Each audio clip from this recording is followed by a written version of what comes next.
¿Y a ti, te da miedo el SAT? ¿Y por qué todo el mundo habla de él? ¿Sabes qué obligaciones que cumplir? Te llegan notificaciones a tu correo electrónico o a tu buzón tributario y no sabes qué hacer con ellas. Esas obligaciones te pueden generar una multa o inclusive llevarte a la cárcel.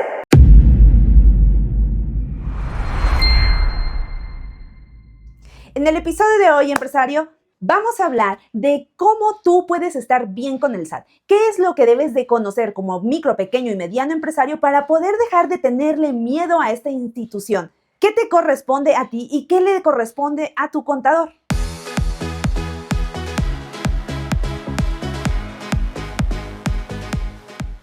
Bienvenido a otro episodio más de Protege a tu pyme en palabras simples. Soy Elisa Ramírez, la abogada de las pymes, y como siempre te doy la bienvenida a este espacio en el que buscamos empoderarte entregándote información legal de valor para que tú puedas tomar decisiones correctas. Vamos a empezar.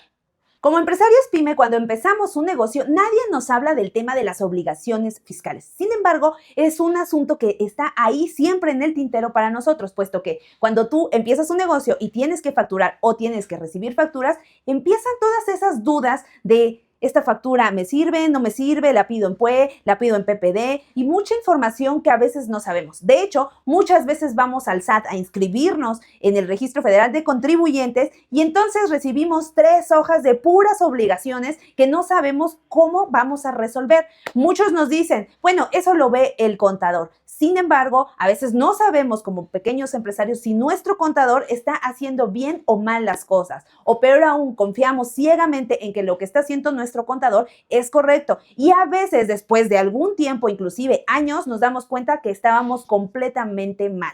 Y es que, empresario, la realidad es que nadie nos prepara para iniciar un negocio. Todo el mundo habla de iniciar un negocio, pero nadie nos dice que cuando empieces a facturar, cuando te des de alta en el Registro Federal de Contribuyentes, van a nacer una serie de obligaciones que tú como empresario e inclusive como ciudadano tienes que cumplir. De acuerdo con la Constitución, todos los ciudadanos debemos de participar en el gasto público y eso significa que una vez que vives en México, tienes que aportar al erario. ¿Para qué? Para que pueda haber dinero para programas, para que pueda haber dinero para hacer servicios como la luz, como el agua potable, etc. Otro cantar completamente diferente es pensar si realmente nos están dando esos servicios, si realmente están funcionando esos programas. Como empresario pyme nos tenemos que preocupar por cumplir con nuestras obligaciones, puesto que no cumplir con ellas sí puede tener implicaciones legales importantes.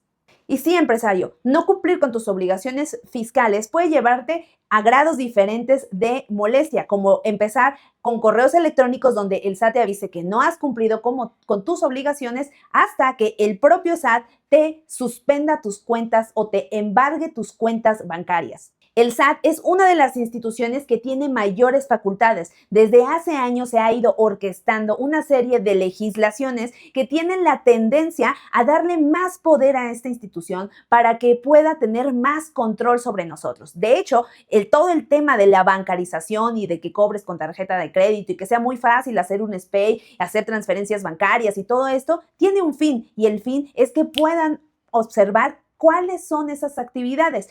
Por otro lado, se crearon leyes para evitar que se maneje dinero en efectivo, para que tú no puedas comprar casas, no puedas comprar departamentos en efectivo. ¿Para qué? Justamente para llevarnos a todos los ciudadanos a poder hacer negocios solamente a través de una forma fácil de trazar para ellos, es decir, de una forma fácil que ellos puedan seguir, y es a través de las transferencias bancarias, y porque obviamente los bancos le dan información al gobierno.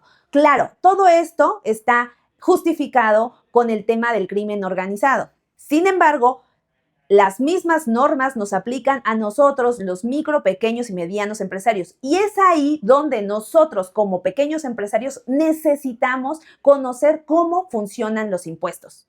Tú, como pequeño empresario, debes de entender, primero que nada, cuál es el régimen fiscal que necesitas y que mejor le funciona a tu negocio. Y para determinar cuál es ese régimen, también tienes que ver cuál es el patrimonio que se tiene que proteger. No es lo mismo un chico de 20 años que a lo mejor no ha formado un patrimonio y que es su primer emprendimiento, que una familia cuyo emprendimiento puede poner en riesgo su patrimonio personal. es decir, su casa, su auto, etcétera. Esa es la razón por la que no existe una fórmula mágica que funcione para todos. Debemos de conocer cuál es el régimen que nos aplica y ya que sepamos cuál es ese régimen o cuál es la figura legal que podemos utilizar para proteger nuestro patrimonio y al mismo tiempo cumplir con nuestras obligaciones, entonces sí podemos pasar al siguiente nivel y es eficientar nuestros gastos, eficientar nuestra operación a efecto de que tú no termines pagando más impuestos de los que te corresponde, porque no estamos hablando de que tú no vayas a pagar impuestos, estamos hablando de que sí existen formas legales de eficientar el pago de impuestos. De hecho, muchos micro, pequeños y medianos empresarios terminan pagando más impuestos únicamente por desconocimiento de cómo funciona su régimen fiscal, cómo funcionan las deducciones autorizadas y cuáles son algunos beneficios a los que pueden adherirse. Y no todo lo tiene que conocer tu contador. Como empresario también es tu responsabilidad verificar que tu empresa o que tu equipo esté trabajando también de forma correcta y fiscalmente te sirva para que puedas tener una balanza en el pago de los impuestos. Así es que, empresario, sí, el mensaje que te voy a dar es que necesitas conocer de los impuestos. Si tú no entiendes cómo funciona el IVA, cómo funciona el ISR, cuándo y cómo se hacen las declaraciones, cómo se calcula una utilidad, entonces te arriesgas a estar pagando más impuestos. Y quiero decirte que este tema, el tema fiscal, es un tema sumamente importante porque estamos hablando de dinero y actualmente no nada más de eso, también estamos hablando de tu seguridad. ¿Por qué? Porque el SAT, con todas las disposiciones que tiene y que piensa tener para el siguiente año, va a tener más facultades para inclusive parar nuestras operaciones. Así que te recomiendo que empieces a buscar temas específicos fiscales y empieces a entender cómo funciona este tema. Claro, el tema fiscal es uno de los 6 pilares fundamentales que todo negocio necesita conocer para evitar multas, sanciones y demandas. Así es que, empresario, espero que esta información te haya servido. Si te gustaría que habláramos de más temas fiscales, déjame un comentario y regálame un like en este video y nos vemos en otra edición de Protege a tu Pyme en Palabras Simples. Soy Elisa Ramírez, la abogada de las pymes, y nos vemos después. Bye.